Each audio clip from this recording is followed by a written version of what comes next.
அக்னி வராகி அம்மன். இங்கே விளக்கேற்றினா நல்லது. விநாயகருக்கு பேக் சைடு அப்படியே குனிஞ்சிட்டு வரணும். பாருங்கள், நிறைய பேர் விளக்கேற்றிருக்கிறாங்க. உள்ளே வரணும், குனிஞ்சிட்டு வரணும். பாருங்கள், ஹைட் கம்மியாக தான் இருக்கும். பிள்ளையாருக்கு ஆப்போசிட்டில் இருக்கிறாங்க. ஸ்ட்ரெயிட்டாக வந்தீங்கன்னா அந்த ஒயிட் கலர் பில்டிங் தெரியுமா, அங்கே சிவன் பார்வதி ஃப்ரண்ட் அண்ட் பேக்கில் இருக்கும். அப்படியே இதுக்கு லைன் போகும், பார்த்துக்கோங்க. அப்படியே வந்து அதான் சிவன். அப்படியே நம்ம உள்ளே வந்தோன்னா முன்னாடி சிவன். அப்படியே நம்ம டேர்ன் பண்ணி பார்த்தோம்னா அம்மன் சிவலிங்கத்தில். அப்படியே நம்ம அவுட்டுக்கு வந்தோம்னா மூலஸ்தானத்துக்கு வெளில போகிற வழி. அங்கே வாத்து ஸ்விம் பண்ணிகிட்டு இருக்கு. ஹோமம் பண்ணியிருக்கிறாங்க அவங்க. அப்படியே பாருங்கள்.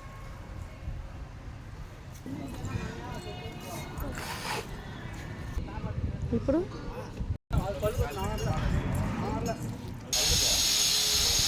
அப்படியே நம்ம ஸ்ட்ரெயிட்டாக பண்ணால் மூலஸ்தானம் வராகி அம்மன் நல்லா ஹைட்டாக இருக்கிறாங்க. மூலஸ்தானம் வராகி அம்மன் நல்லா ஹைட்டாக இருக்கிறாங்க.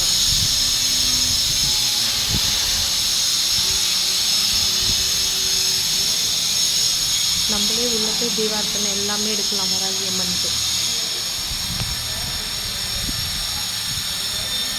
இது வந்து ஞான வராகி அம்மன், வந்து சிங்க வராகி அம்மன், இது கருட வராகி அம்மன், சரஸ்வதி அம்மன் அண்ட் லக்ஷ்மி.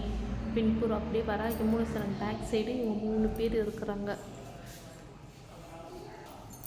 இது வந்து நாக வராகி அம்மன், இது வந்து குதிரை வராகி அம்மன்,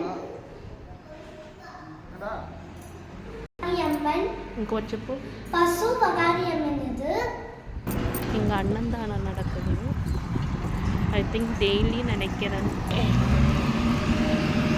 மஞ்சள், பச்சை கற்பூரம், ஏலக்காய், லவங்கம் இதெல்லாம் போட்டு அரைக்கிறேன்.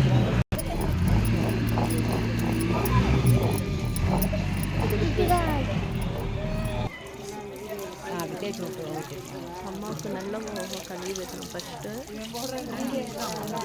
பைப்பில் அங்கே இருக்குது.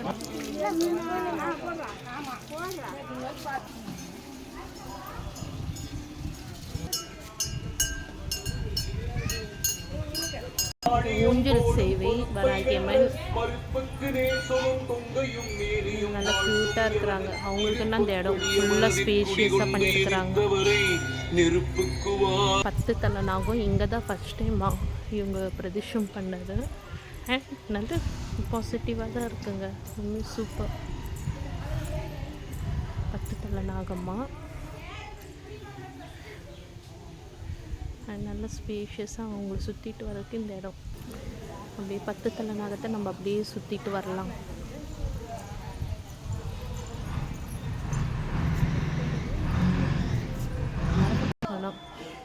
கமெண்ட் பண்ணுங்க. இது சாமி பேர் உண்மையே தெரியாதுங்க, என்ன பார்த்துக்கோங்க. ராகவேந்திர சாமி, புத்தா, எனக்கு பேர் சொல்ல தெரியல டக்குன்னு. ரிஷி,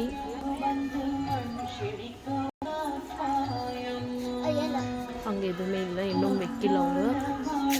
அப்படியே ஃப்ளோர் ரவுண்ட் பார்த்துருங்க, நல்ல பெரிய ஸ்பேசஸ். அப்படியே பக்கத்தில் வந்தோன்னா கடை. அதை இன்னும் அவங்க ஸ்டார்ட் பண்ணுறாங்க.